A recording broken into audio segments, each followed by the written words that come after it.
E aí, tá gostando dos relatos? Então o que você acha de deixar um like aí no vídeo, hein? Gosta dos relatos? Deixa o seu like, mesmo que seja nos cortes.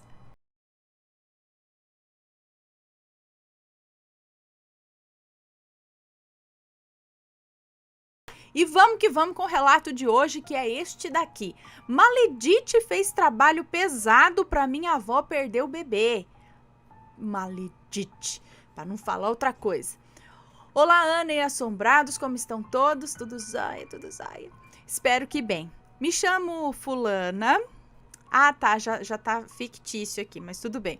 Vou contar um relato para vocês. Os nomes já estão todos trocados, pode ler sem se preocupar. Muito obrigada. Já aviso que o relato vai ser longo, pois sinto que preciso escrever aqui tudo o que vou escrever.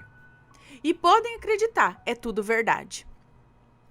Vou falar um pouco da família do meu avô materno para entenderem melhor o relato e depois da família da minha avó materna.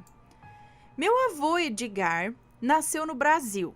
Somos de descendência italiana. Eleonora e Ricardo chegaram ao Brasil em 1910 para tentar uma vida melhor depois de ter falido com seus negócios na Itália. Sebastião, um brasileiro de negócios, trabalhava com plantação de café, arroz e por aí vai. Conheceu Ricardo em uma de suas idas à Itália, bem antes do amigo falir, e ofereceu trabalho a Ricardo no Brasil e se comprometeu de ajudar o amigo a se reerguer. E de lá da Itália, Ricardo trouxe os seus filhos, Eduardo, com seus 13 anos, e Gina, já com seus 16 anos, no ano de 1900 e Gina com seus 16 anos. No ano de 1912, Gina se casou com Lauro, filho primogênito de Sebastião. Quem que é Sebastião mesmo? Sebastião é o brasileiro. Então, a Gina, que veio da Itália, com 16 anos, casou em 1912 com o Lauro, que é filho do Sebastião, brasileiro, dos amigos. Sebastião, que era amigo do Ricardo. É isso? Tá, casou então com o filho primogênito de Sebastião.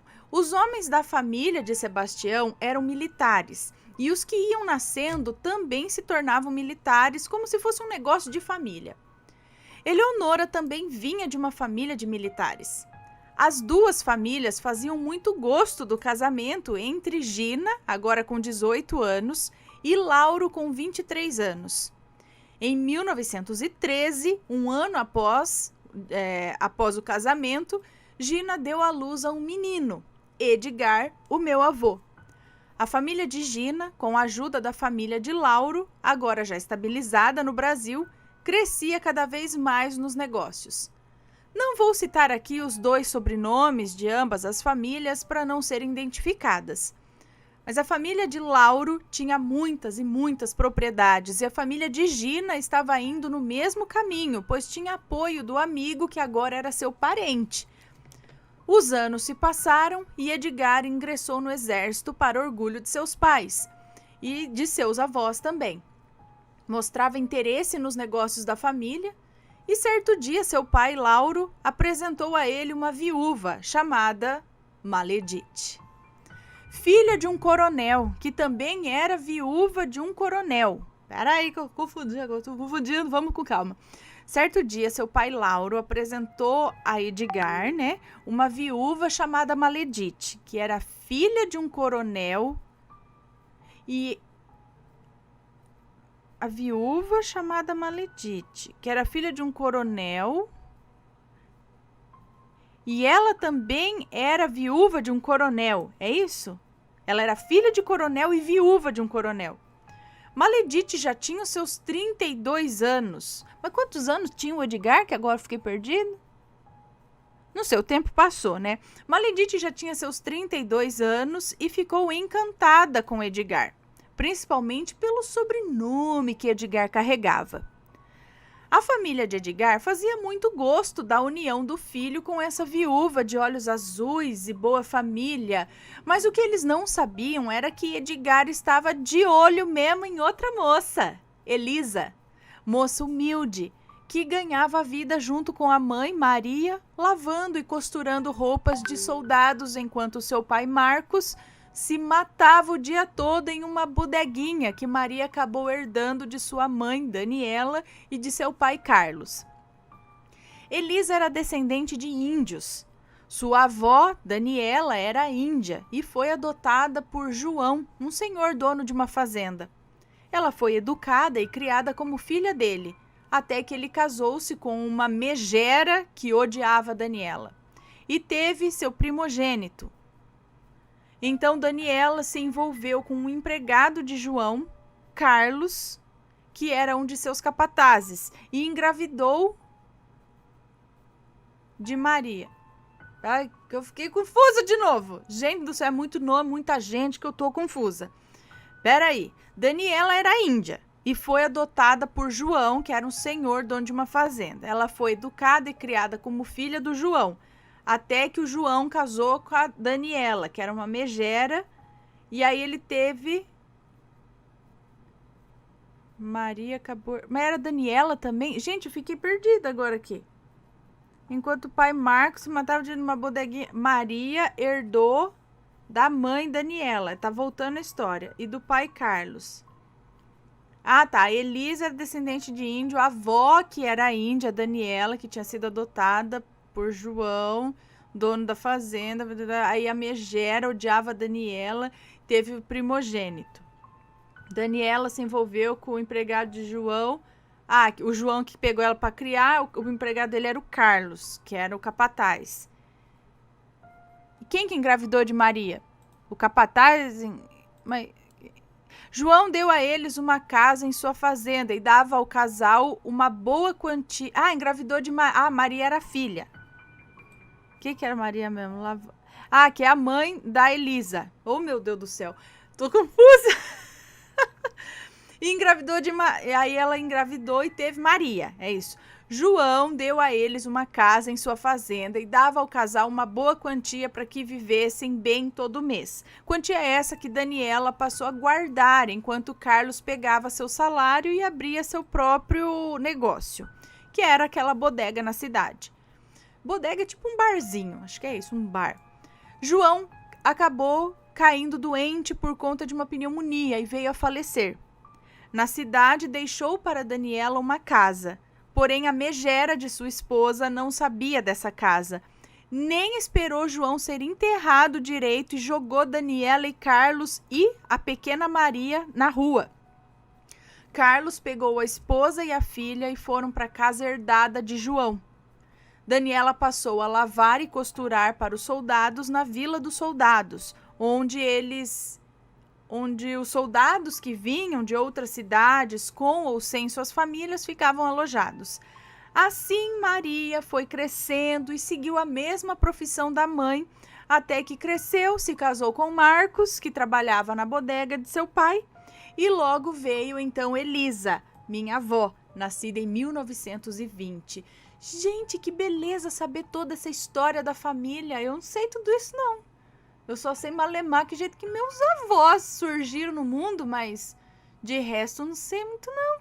Olha, acho bem legal isso. Mas, continuando. Edgar estava encantado por Elisa Ela tinha 15 anos! Ah, tá, 15 anos, mas tudo bem. Edgar estava encantado por Elisa, de 15 anos. Não parava de pensar nela e desabafava com sua irmã Judite, mais nova que ele, 2 anos. Edgar já estava com seus 25 anos e queria formar sua própria família, mas não com a Maledite. Então, ele procurou a família de Elisa, falou de suas intenções para com ela, conversou com Maria e Marcos e se declarou para Elisa, que ficou encantada. Edgar tomou coragem e foi falar dos seus sentimentos com seu pai e com sua mãe, que ao ouvirem o filho, ficaram indignados. Seus irmãos e irmãs zombaram de Edgar por estar apaixonado por uma pé rapada. A única irmã que ficou do seu lado e o apoiou foi Judite. Seu pai, Lauro, influenciado pela esposa, chamou o filho e disse: "Se viver com essa moça que não tem onde cair morta é o que você quer? Ótimo, está livre para ir. Porém, não herdará um só centavo meu. Nenhuma propriedade minha será sua. A partir de hoje, não conte com a minha ajuda para mais nada. A Maledite é a mulher ideal para você e não aceitarei outra, a não ser que seja de nosso círculo social, né? Edgar se enfureceu com o pai e disse: pois fique com seu dinheiro. Eu tenho o meu salário do exército e Deus me ajudará a viver com a mulher que eu escolhi. Se gostam tanto da Maledite, fiquem com ela para vocês. Ela que já que estão perdendo um filho hoje, ponham ela no meu lugar. Edgar pegou suas coisas e foi morar na Vila dos Soldados. Sua mãe, Gina, e Carol, uma de suas irmãs, que era unha e carne com a Maledite, correram na casa dela, da Maledite, eu acho, e contaram o ocorrido para ela, que se enfureceu de ódio contra Elisa e começaram a planejar uma vingança contra a menina. Elisa começou a se queixar para sua mãe que estava com muita falta de coragem. Elisa sempre acordou com o galo cantando e sempre foi trabalhadora. Nunca deu trabalho aos seus pais em questão de nada, muito menos em questão de trabalho. Sempre ajudou a mãe em tudo. Porém, depois de noivar com Edgar, Elisa andava moada, sempre pensativa, tinha crises excessivas de tosse e as suas olheiras eram tão profundas que mais estava parecendo uma doente. Ela dizia à sua mãe que à noite acordava com uma mulher no seu quarto, que estava sempre de joelhos nos pés da cama, debruçada sobre suas pernas.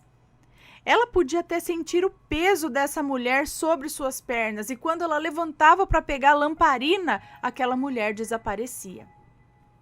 Elisa não contou a Edgar. Ficou com medo do noivo lhe achar louca e desistir de casar com ela. Elisa recebia cartas da Maledite xingando ela, acusando de ter lhe tirado Edgar. Dizia assim nas cartas: o seu tiro saiu pela culatra, pobretona. Tentou levar o pacote completo, mas o saco furou no meio do caminho. Agora vai ter que ficar com um homem pobretão igual a você, porque é isso que o Edgar é agora, um pobretão, por sua culpa. Maria, a mãe de Elisa, pegou a carta e mostrou a Edgar, que procurou Maledite e disse coisas horríveis para ela, que só fez o ódio dela por Elisa aumentar. Elisa continuava vendo aquela mulher no seu quarto, porém agora essa mulher aparecia grudada em suas costas. Ela nunca conseguia ver o rosto daquela mulher. E Elisa percebeu que onde essa mulher encostava ficavam hematomas, roxos, como se fossem pancadas. Quando ela conseguia olhar para aquela mulher, ela desaparecia. Ela só levantava e ia chamar sua mãe no quarto de seus pais. O tempo passou e chegou o esperado dia do casamento de Elisa e Edgar. Da família de Edgar, a única que compareceu foi Judite, com seu marido Arthur, e mais ninguém de sua família. Ele levou Elisa para morar com ele na Vila dos Soldados.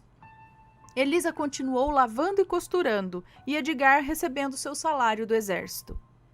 Elisa continuava vendo vultos, ouvindo vozes quando estava sozinha em casa. Ela corria para a casa da mãe e ficava lá até a hora de Edgar voltar para casa, e Edgar não entendia o porquê. Quando chegava em casa, a louça estava lá, ainda para ser lavada, a casa um pouco bagunçada. Então Elisa decidiu contar para Edgar o que estava acontecendo. Disse que não contou antes porque ficou com medo dele achá-la louca e abandoná-la. E Edgar então disse: vamos fazer assim. Quando não tiver trabalho para você fazer, você fica na casa da sua mãe. E quando eu voltar para casa, eu passo lá e te pego. Se eu tiver que ficar de serviço e dormir no quartel, você pode dormir na casa dos seus pais, tudo bem? E assim minha avó fazia. Elisa descobriu que estava grávida do seu primeiro bebê. A barriga dela estava crescendo rápido e ela estava feliz, apesar da perseguição da Maledite, que por mais que Edgar e Elisa batessem de frente com ela, a perseguição dela não parava. Elisa continuava sendo assombrada, porém ela acreditava que se ignorasse tudo, Porém, ela acreditava que se ignorasse, tudo iria acabar. Grande engano. Até que o quartel decidiu transferir Edgar para Natal, no Rio Grande do Norte. Elisa achou que agora tudo ia acabar. E ela pensou, bom, talvez, se mudarmos de casa, isso tudo fique aqui. Outro engano. Lauro, o pai de Edgar, estava doente e queria muito ver o filho antes de partir. Estava arrependido de ter escutado sua esposa e ter maltratado o filho e a nora. Então Judite procurou Edgar e Elisa e então pediu que eles fossem ver o pai e se despedir. E ele foi. Elisa não quis ir, com medo de ser maltratada por Gina. Edgar respeitou a decisão da esposa e Edgar foi ver o pai e Lauro... Edgar respeitou a decisão da esposa. Edgar foi ver o pai e Lauro...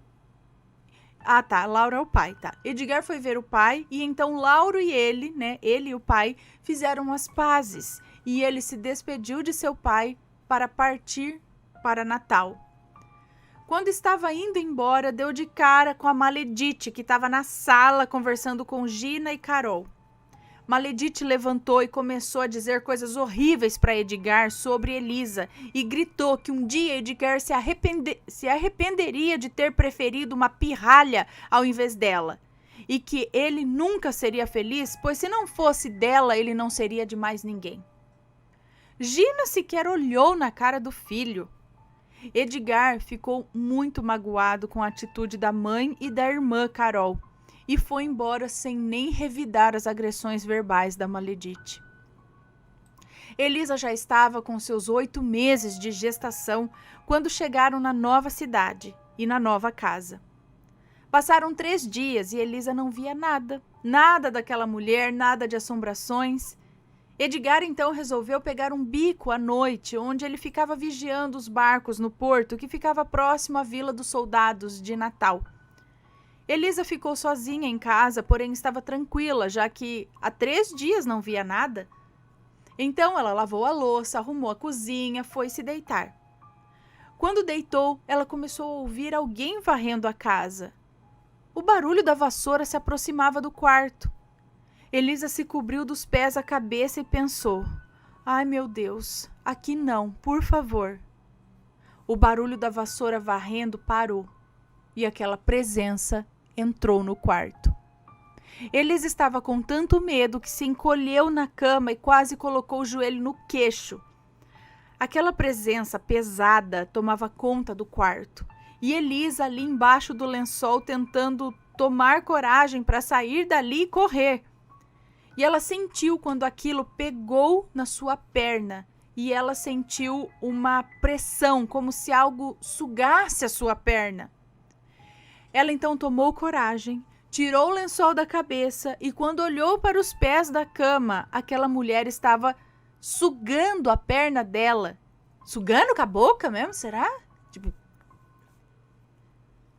Aquela mulher estava sugando a perna dela e dessa vez ela conseguiu ver nitidamente o rosto daquela mulher.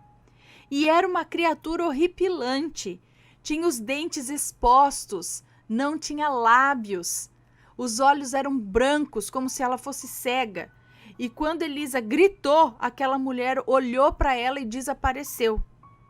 Elisa levantou com muita dificuldade por causa do barrigão e saiu tentando correr do quarto.